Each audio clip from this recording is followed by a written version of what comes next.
Good morning in the beautiful Galilee morning.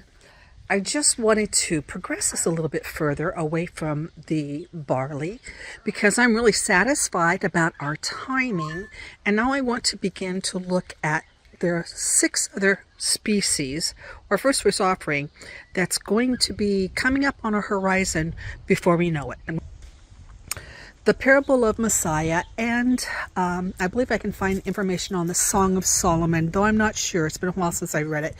Talks about when the fig tree puts on its leaf. Okay, first of all, not every year does the fig tree shed all of its leaves.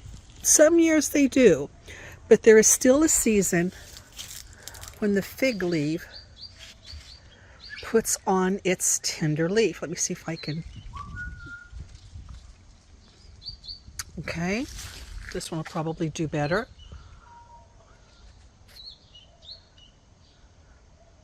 There you go. Sorry, I am quite inept when it comes to technology. If you can't tell, my forte is growing things. This little tree has quite a miraculous story. Maybe I'll tell it to you at the end. But, so what we want to see is the fig tree putting on its leaf. But I want you to look. We already have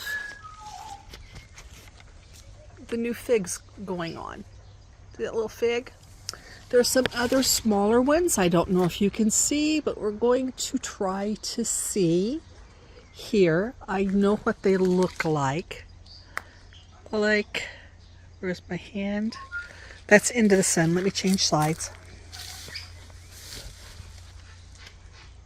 Like him.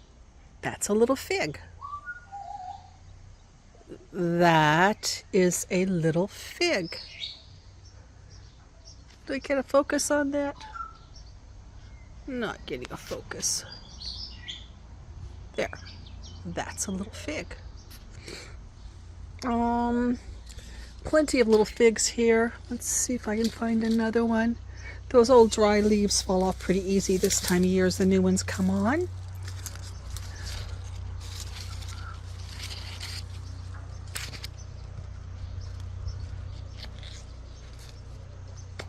Oh, here's one.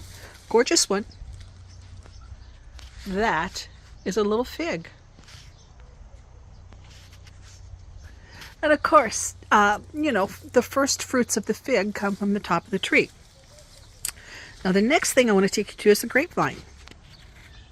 The grapevine is putting on its tender leaves.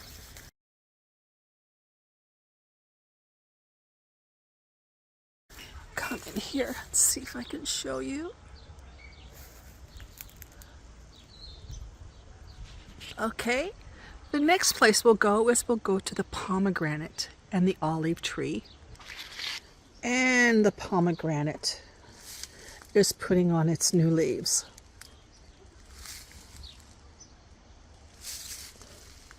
You can see a tiny little bud. See if you can see it. Tiny little bud.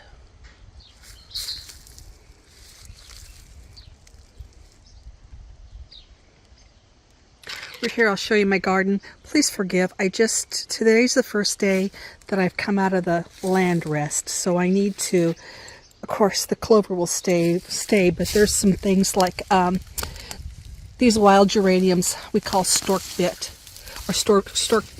There's some things out here I need to come and pull up. But I did want to just show you the garden so that you will know I'm more than a casual observer.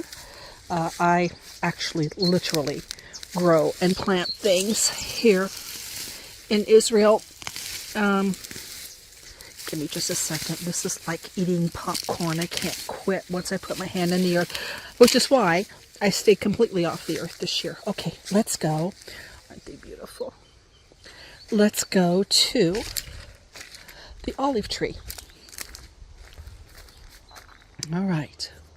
We're looking for new tender leaves on the olive tree.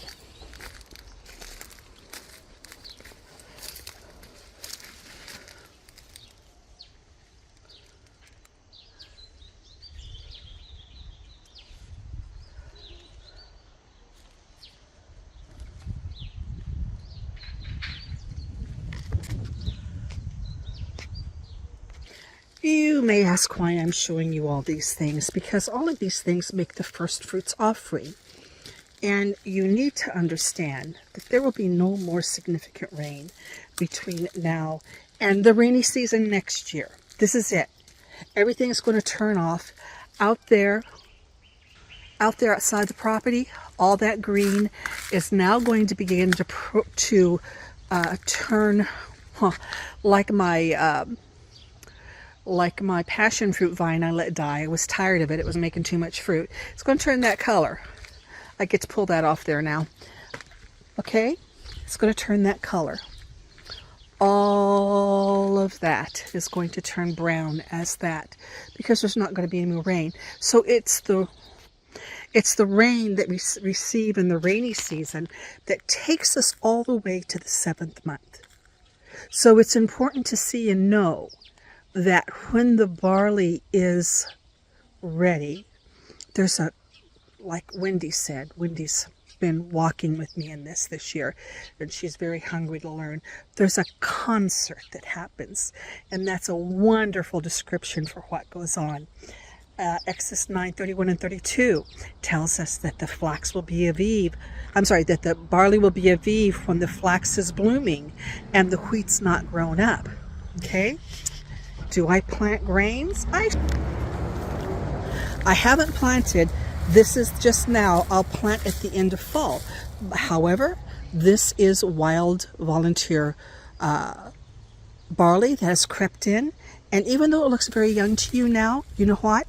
In 50 days, this will be gone, and the wheat will have taken its place, because there's also wheat in there. That's so important that we get the timing correct. We can say aviv, aviv, aviv, aviv, aviv all we want. Aviv. And if we're just looking at aviv barley, it can be anything we want it to be.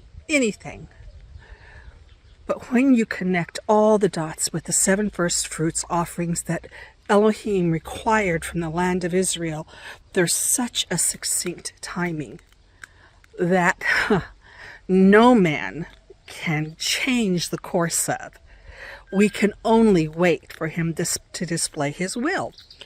The other thing will be the palm tree. The palm tree should be putting on its new growth. I don't have a palm tree on the property, so I can't show you that, but maybe going here in a couple days when I leave the house, I'll go by the palm orchards, and I'll take a picture that they're putting on their new fronds, their new sticky leaves as well. And what that means is that their cycles have begun, and they will all show up in the correct time. But this is what I look at when I determine the beginning of the year. I'm not just looking at the barley. I'm not just looking at Exodus 9:31 and 32. I'm looking forward into the whole. This is the only time I forecast. And it's not because I forecast the barley. Once I forecast the barley, I'll forecast the 7 species.